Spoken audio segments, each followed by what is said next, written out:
녹음 13 우찌무라 간조 전집 제6권 제2부 재림의 12번째 녹음입니다. 기도드리겠습니다. 주님 은혜를 감사드립니다. 하나님 아버지, 재림에 대해서 읽고 있습니다. 특별히 성도들이 어려워하고 피하고자 하는 주제가 될 때가 많이 있는데, 이 우찌무라 간조 선생님의 재림에 관한 리딩을 읽으면서 많은 생각들이 정리가 되고, 우리 하나님께서 어떤 플랜을 가지고 이 세상에 지금 관여하고 계시는가 하는 것들을 또 느낄 수가 있어서 너무나 감사를 드립니다. 잘 읽을 수 있도록 도와주시옵소서. 더 많이 묵상할 수 있도록 도와주시옵소서. 더 깊은 생각할 수 있게 도와주시옵소서. 리딩을 듣는 한 분이라도 있어서 그분들의 신앙에, 한 분의 신앙에라도, 한 형제 한 자매의 신앙에라도 조금이라도 도움을 줄 수 있는 귀한 리딩 될 수 있도록 도와주시옵시고, 읽는 저에게 은혜를 베풀어 주셔서 잘 읽을 수 있도록 인도하여 주시옵소서. 늘 은혜를 주시는 고맙고 고마우신 우리 주 그리스도 예수님 이름 받들어 기도드렸사옵나이다. 아멘. 오늘은 그리스도 재림의 증인으로서의 유대인, 그래서 1918년 5월 5일 도쿄 신전 침례교 중앙회당에서 연설이신 것 같아요. 읽겠습니다. 그리스도의 재림 같은 것은 단순한 문제이기 때문에 한 번이나 두 번 정도의 연설이면 이것을 다 설명할 수 있을 것이라고 상상하는 사람이 적지 않은 것 같다. 그러나 내가 8회를 거듭해 단 위에 섰으나 한 번도 똑같은 말을 반복하지 않았으며 아직도 할 이야기는 무한한 것이다. 이미 이것을 직접 성서에 호소해 보았고, 혹은 사회의 현상에, 혹은 자연의 진화에 호소하여 말했었으나 이번에는 세계 역사의 한 면에서 엿보아 이 문제를 연구해 보려고 하는 것이다. 만일 기회가 있다면 철학적 면에서도 이것을 논할 수 있고, 특히 전적으로 성서에 의해서라면 창세기에서 수십 회, 이사야서에서 1년 동안은 강연을 계속할 수 있고, 예레미야서, 에스겔서, 다니엘서, 욥기 등을 가지고 하자면 시간은 아무리 있어도 모자란다. 저 에스더서나 룻기 같은 사람들이 의외라고 생각하는 성서에 대해서도 재림의 빛에 비추어 보면 많은 유익한 연구를 할 수가 있다.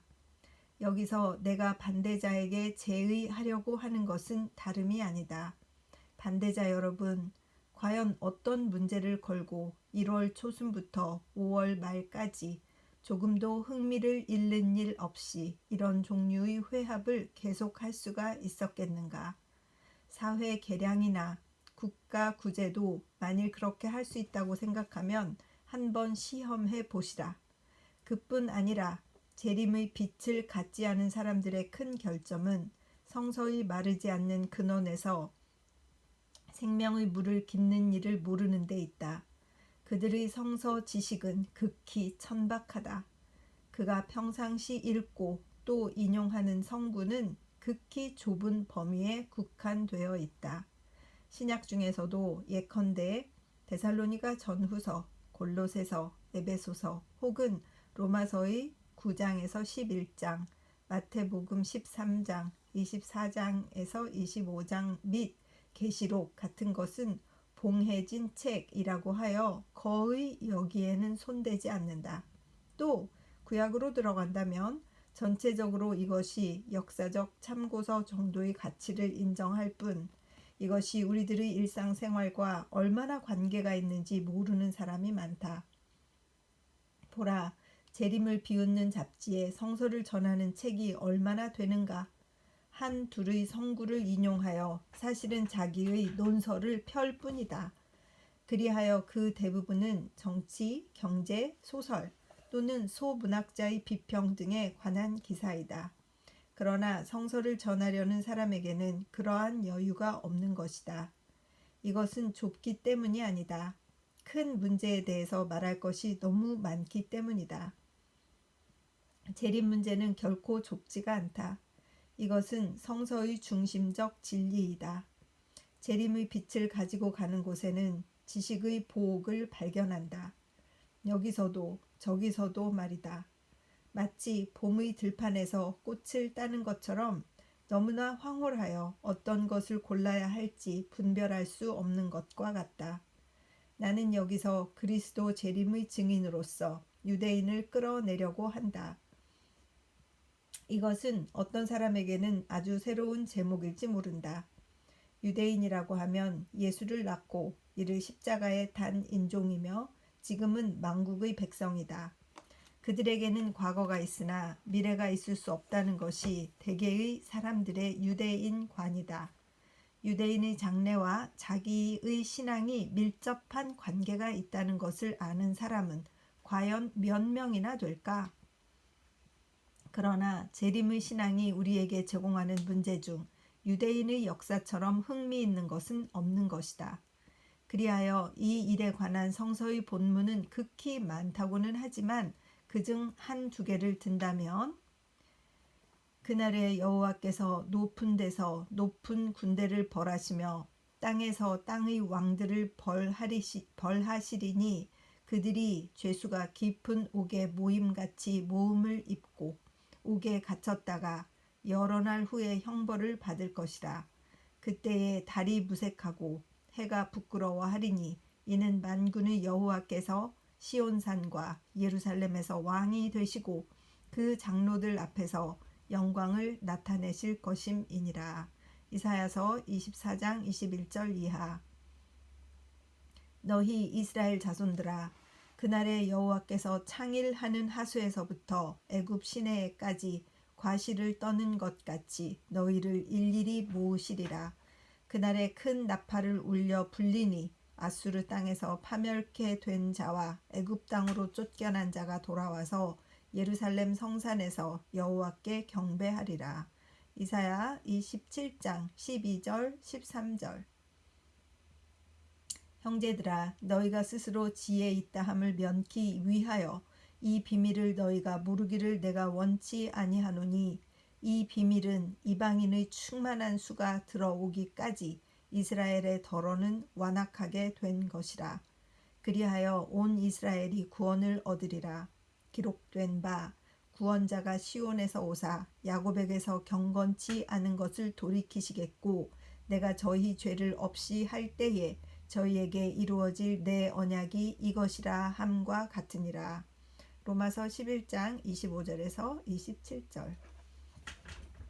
곧 성서는 이스라엘이 결코 멸망하지 않고 마침내 하나님이 일찍이 아브라함에게 주신 팔레스티나 땅으로 복귀하여 다시 예루살렘의 도읍을 정하고 그리하여 구원한 자가 여기에 임하여 친히 그들을 통치하게 되리라고 예언한 것을 알 수 있는 것이다. 이사야가 이 말을 한 것은 기원전 약 700년이었으며 지금으로부터 최소한 2600년 전이었다. 그때부터 오늘에 이르기까지 이 예언은 과연 소멸했는가? 혹은 아직도 실현되고 있는가? 만일 앞의 것이라고 한다면 성서는 가치 없는 책이다. 그러나 뒷것이라고 한다면 곧 예언자가 오래전에 예언한 큰 사실이 오늘 우리들 눈앞에 엄연히 존재한다고 한다면 그것은 놀라운 일이며 성서가 대체로 문자 그대로 역사적 사실로 볼 수 있는 일을 가르쳐주는 것이다. 현 독일 황제의 조부 프레드릭 대왕과 그 시의 친멜만이 주고받은 재미있는 대화가 있다.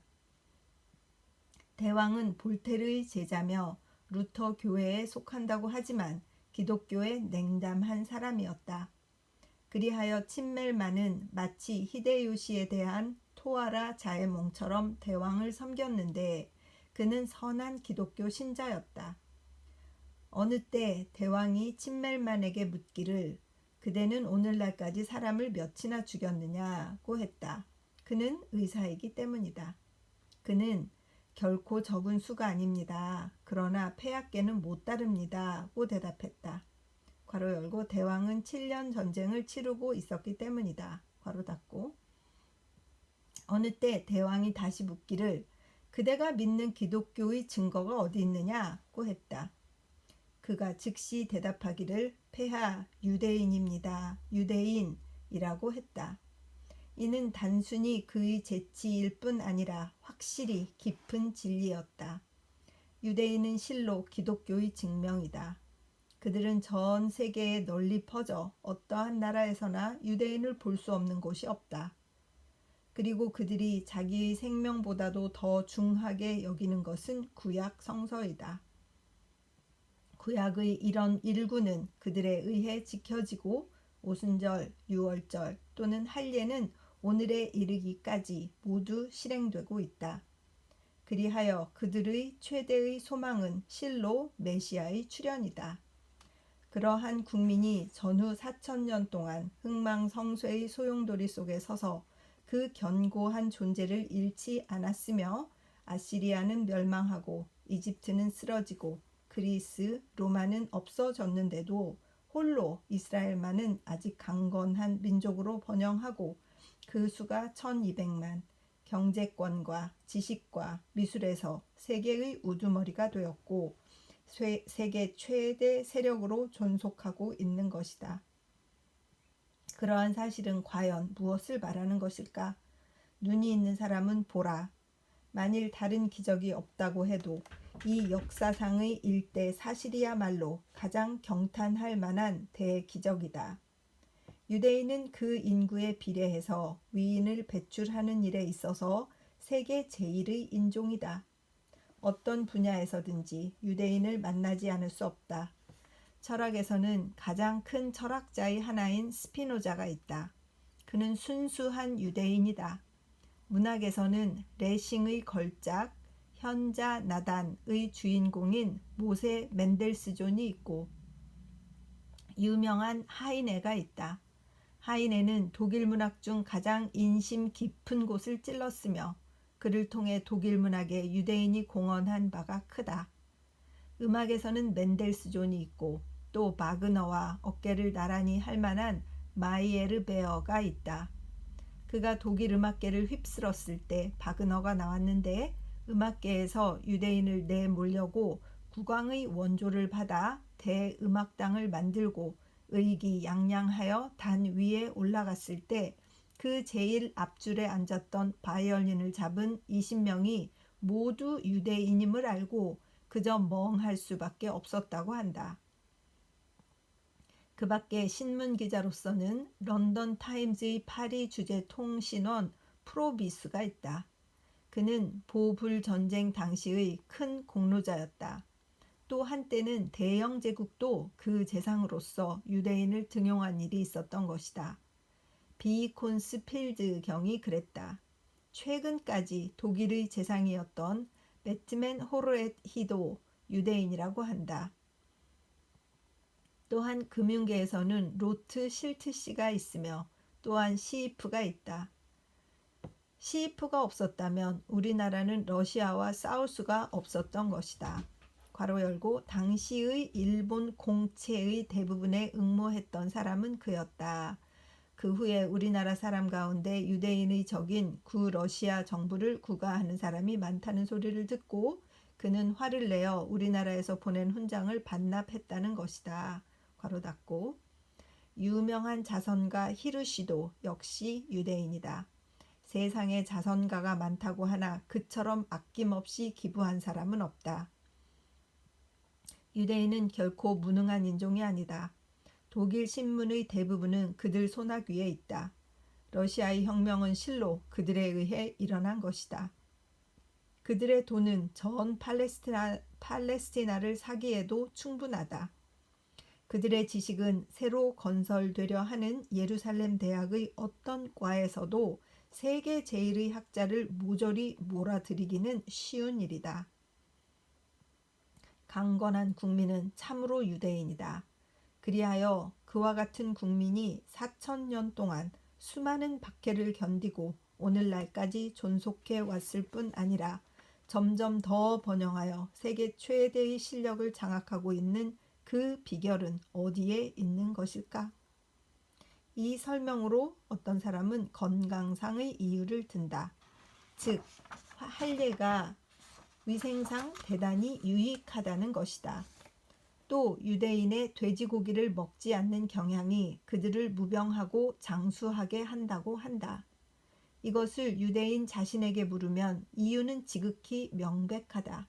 무엇이냐? 구약 성서의 엄수이다. 특히 메시아에 대한 기다림이다.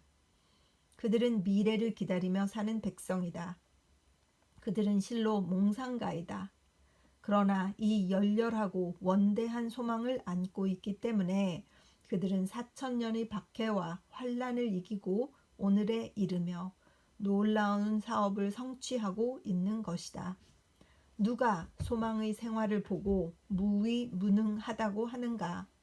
사람의 생명을 지키고 또한 강하게 하는데 가장 유력한 것은 그 소망이다. 그리고 유대인의 역사는 이것을 위한 가장 적합한 신뢰이다. 세상에는 구세주를 기다리면서 그 생존을 지속하는 인종이 둘 있다. 그 하나는 유대인이며 또 하나는 크리스천이다. 적어도 크리스천은 그래야 하는 것이다. 유대인은 메시아를 기다린다. 크리스천은 한 번 무덤에 들어가신 후에 부활 승천하시고 다시 오실 그리스도를 기다리는 것이다. 그러나 그리스도를 젖혀놓고 다른 메시아는 없다. 그래서 이 둘이 원하는 것은 필경 똑같은 것이다. 크리스천이란 메시아 신자라는 뜻이다. 괄호 열고 그리스도는 메시아의 그리스어 역임을 주의하라. 괄호 닫고. 메시아를 기다리지 않으면 크리스천이라고 말할 수가 없다. 그럼에도 스스로 크리스천이라고 하면서 오히려 그리스도의 재림을 비웃는 사람이 있다. 그들은 크리스천은 선한 일을 하면 된다. 무엇 때문에 부질없이 기다리며 창가에 기대어 하늘을 바라볼 필요가 있는가?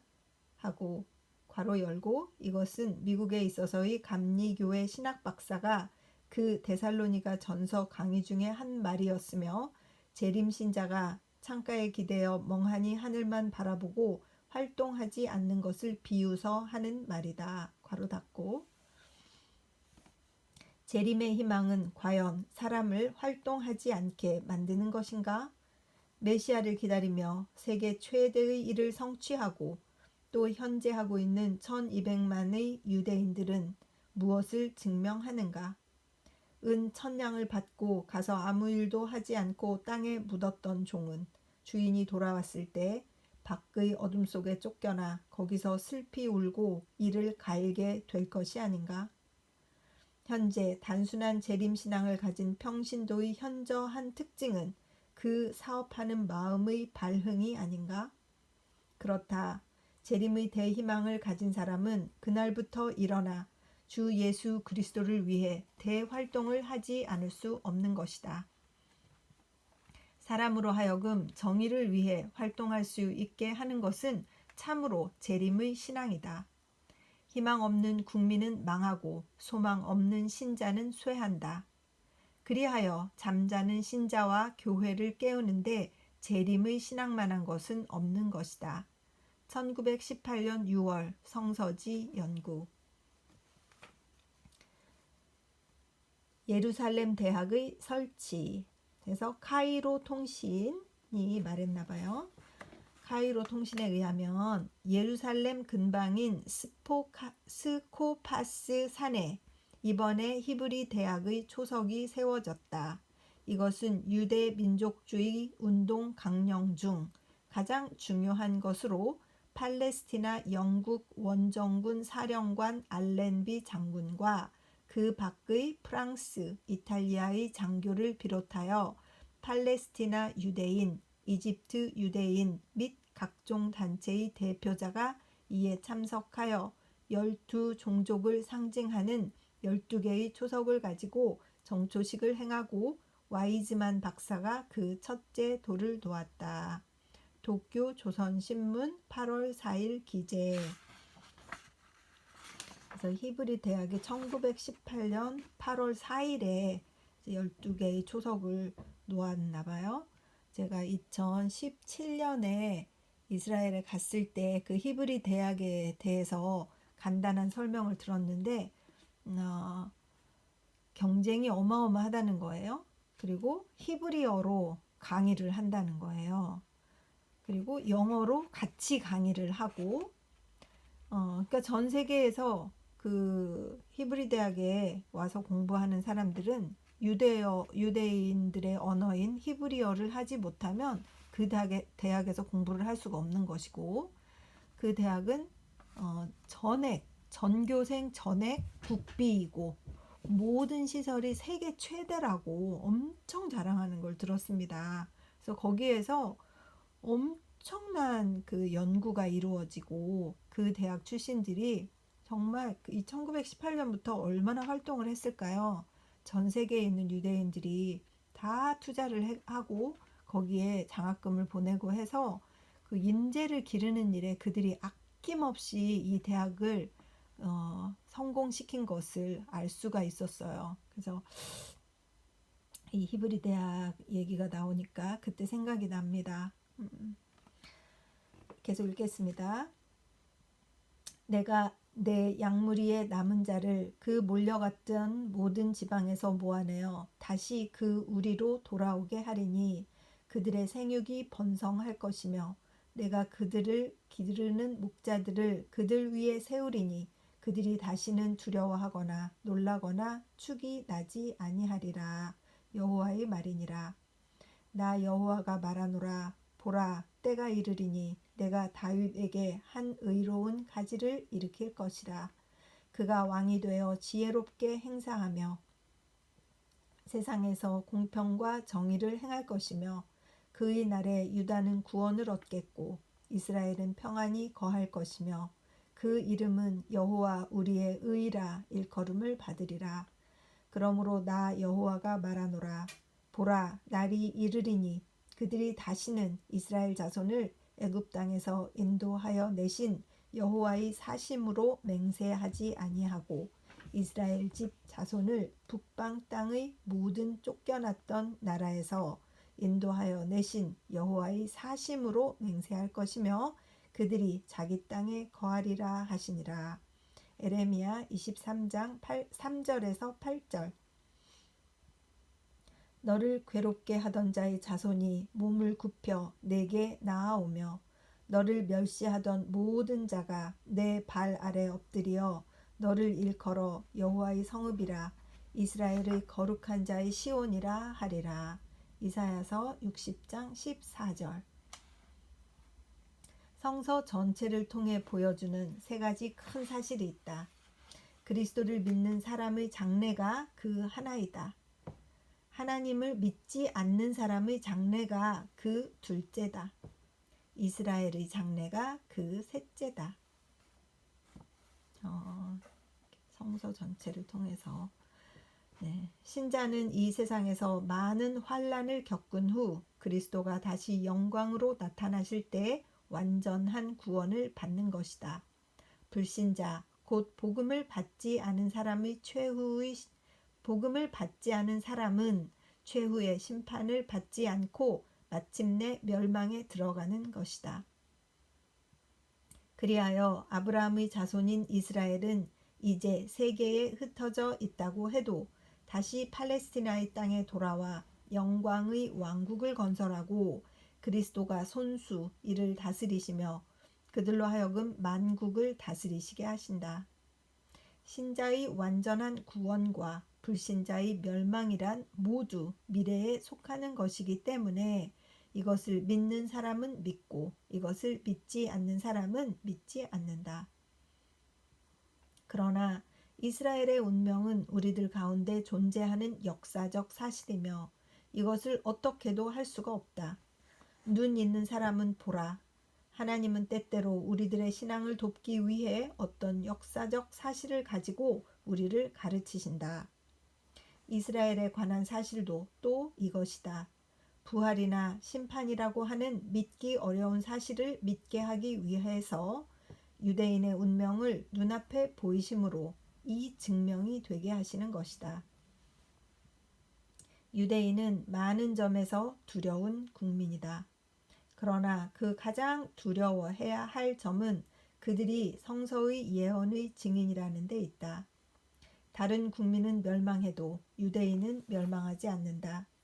그들은 세계 최대 강국 가운데 있으면서도 그 존재를 유지해 오기 이미 4,000년이며 그 땅은 외국인에게 짓밟힐 대로 짓밟히고 그들 자신은 온 세계에 흩어져 산다고 하지만 아직도 강건한 국민이다. 그리하여 그들이 다시 팔레스티나로 돌아가 옛 다윗의 왕국을 세우리라는 성서의 예언은 그들의 역사에 의해 증명되고 있다. 이것은 참으로 놀라운 사실이다. 1200만의 유대인은 우리를 위해 세워진 복음의 증인이다.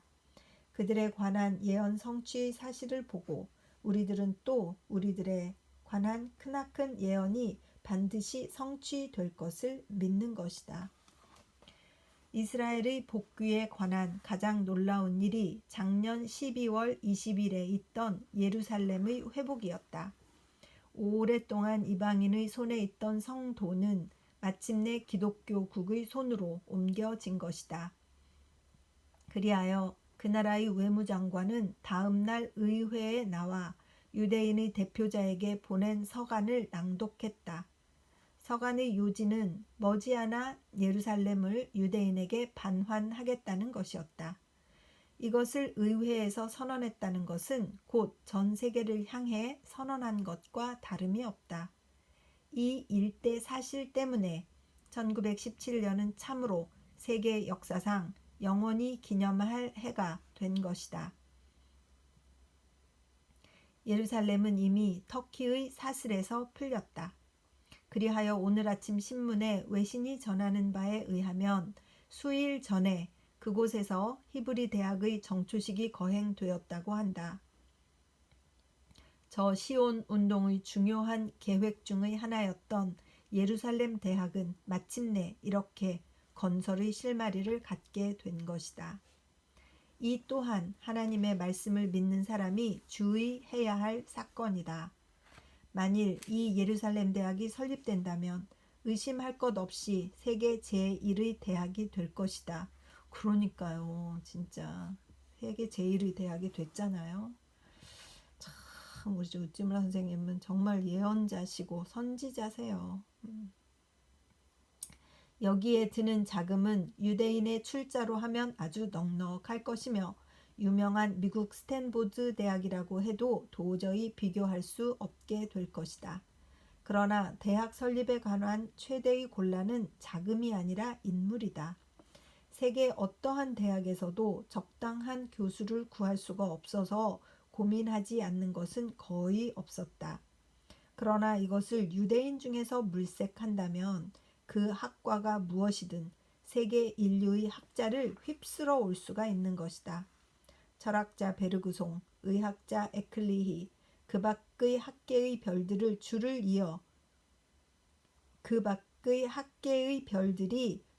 이어 예루살렘에 모일 것이다. 그리하여 지식의 중심은 베를린 혹은 런던에서 옛 다윗의 도시로 옮겨질 것이다. 적어도 학문의 뜻이 있는 사람은 모두 이곳으로 유학을 갈 것이다. 처음으로 성지를 찾아 요빠 항구에 내린 사람은 그 낙타 똥투성이가 된 가난한 광경을 보고 놀라는 것이다. 누가 이리로 유학하는 날을 상상할 수 있겠는가? 그러나 이제 그날은 다가오고 있다. 너희를 괴롭히던 자의 아들들이 허리를 굽히고 너희에게 오리라 하고 예언한 그대로이다. 대학의 건설은 팔레스티나 회복의 첫 걸음에 불과하다. 여기에 이어 각 방면의 시설이 있는 것이다. 그리하여 성서의 예언은 마침내 성취할 것이다. 이스라엘의 복귀는 이 점에서 보아 인류 장래에 큰 관계를 갖는 세계적 문제이다. 하나님의 계획이 잘못되지 않은 것을 증명하는 역사적 사실이다. 진짜 맞습니다. 그 하나님의 계획이 잘못되지 않은 것을 증명하는 게 히브리 대학의 시작이고, 거기서 이스라엘이 회복되는 것을 우리가 직접 보았으니 이제 어마어마한 것 아닙니까? 이게 1918년에 쓴 글인데, 어마어마하신 우리 우찌무라 선생님 진짜. 계속하겠습니다. 이제 그리스도 재림의 신앙은 전 세계의 인심을 움직이고 예기치 않은 이러한 회합이 각처에서 열리고 있다. 우리나라에서의 운동은 말할 것도 없고 그 밖에 영국에서나 독일에서 또 아프리카 토인들 가운데도 같은 운동을 볼 수 있으며, 최근 미국 필라델피아에서 열린 예언대회는 전에 없던 성대한 모임이었다고 한다. 그러한 때를 당하여 유대인들의 복귀 운동은 진행되고 예루살렘 대학이 그 정초식을 올렸다. 나는 믿는다. 크신 손이 여기저기를 총괄하여 놀라운 계획을 실천하고 계신다는 것을. 여기서 우리들의 신앙은 작은 개인 문제가 아니라 세계적, 우주적 문제인 것을 알 수가 있다. 1918년 9월 성서지 연구. 진짜 우찌문 선생님은 이 몸이 건조한 신문을 이용한 세계 정보를 인용해서 쓰시는 글과 그 해석이 어마어마한 감동을 주시는 것 같습니다. 책을 읽으면서 얻는 이 감동이 어마어마해서 정말 이 리딩을 들으시는 분이 있으면 정말 이 책을 꼭 구입해서 읽으시기를 권합니다. 가보로 저는 딱 둘 것으로 제가 아주 결심을 했는데, 정말 좋은 책입니다. 네. 기도드리겠습니다. 주님 은혜를 감사합니다. 세상이 돌아가는 걸 보면서 볼 것은 보지 못하고 보지 않아야 될 것들을 보며 세상의 타락한 것만을 보면서 한탄하는 그러한 편협한 그런 시각을 가지고 있었구나라는 생각이 들고, 물론 뭐 이 글을 읽었다고 해서 제 능력이 갑자기 올라가는 것은 아니나, 그래도 진정 크리스찬으로서 구약을 어떻게 신약에 적용하며 이 신약이 우리에게 어떻게 영향을 미치며 저 자신이 어떤 시야를 가지고 이 성경을 대하며 이 성서의 말씀을 세상을 통해서 확인하는 데 사용할 것인가 하는 많은 질문들을 가슴속에 던지게 되었습니다. 하나님, 성령의 힘으로 아니면 안 될 것으로 믿습니다. 제가 무슨 능력이 있어서 그게 가능할까요? 주님, 지금도 우찌무라의 제자들이 이런 기본적인 신앙을 가지고 지금도 활동하고 있을 것이라고 믿고 있습니다. 세상에 더 많이 나왔으면 좋겠습니다. 이 리딩을 듣는 분 중에 그 인스피레이션이 되어서 그들 마음속에서 주님에 대한 이런 구체적인 연구를 하고자 하는 사람들이 생겼으면 정말 좋겠습니다. 주님 인도하여 주시옵시고 축복하여 주시옵시고 리딩을 듣는 분들을 하나하나 축복하여 주시옵소서. 감사드립니다. 예수님 이름 받들어 우리 고마우신 우리 주 그리스도 예수님 이름 받들어 기도드렸사옵나이다. 아멘. 사랑하고 축복합니다.